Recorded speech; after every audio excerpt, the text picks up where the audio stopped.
everyone, and as you can tell by the title of this video, I'm doing something a little bit different again. I was tagged to do the Pass It On tag by Bald Book Geek, so I will leave all of the links to him down below. This tag is incredibly simple. I say simple, it's taken me a good week to choose the books that I'm going to show you. This book that I'm going to talk about is Asking for It by Louise O'Neill. This follows a girl called Emma who wakes up the morning after a party with absolutely no memory of what happened until pictures and videos of her start circulating online. This is a very, very difficult read, but it's also very relevant, and it's important that these sort of topics are discussed in books because it covers themes of victim blaming, rape, sexual assault, and there's very, very strong themes of feminism throughout. I tried really hard to pick books for this tag that people don't really associate with me, but then I figured favourite books are favourites for a reason, so why shouldn't I include them? And the next one that I'm going to talk about is Great Expectations by Charles Dickens. One of those books where I remember exactly where I was when I discovered it.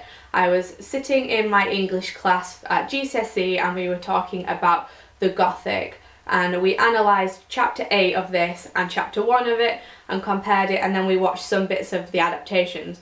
But I was so gripped by these two chapters that I got the book and read it, and it changed my life. It follows an orphan boy called Pip who goes through the process of becoming a gentleman, which doesn't seem that interesting, but there are so many different layers to this story, so many different outstanding characters. There's a woman called Miss Havisham who lives in this house, and she has made everything stay exactly as it was the moment that she found out that her husband had jilted her at the altar. And stuff like that is just so fascinating, and it's one of these stories that I have seen countless adaptations of. I've gone to see performances of it. I've got several copies of this book, and I absolutely love it. Although, if you are going to read it, don't get these Penguin editions because they don't have anything to protect them, so like look what starts happening to them when you use them. Sucks, really.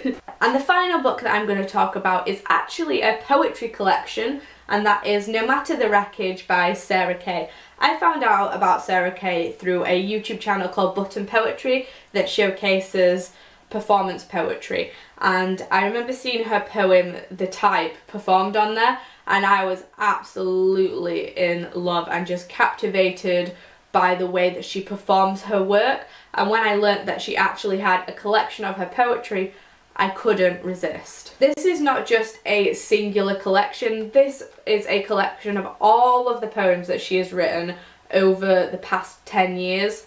I honestly cannot put into words how incredible her poetry is, so I will leave links down below to some of her performances. But if you're looking to get into modern poetry, I highly recommend starting with Sarah Kay. So those are the books that I had to talk about, and the next thing to do is to tag some people. So I'm going to tag Tiny Book Dragon, Zena Haley and Fairy Drugs to do this tag, and anybody watching this who wants to do it, because the whole point of the tag is passing it on. So that's all I have to talk about for this video, and I will be back with a new one soon. Bye!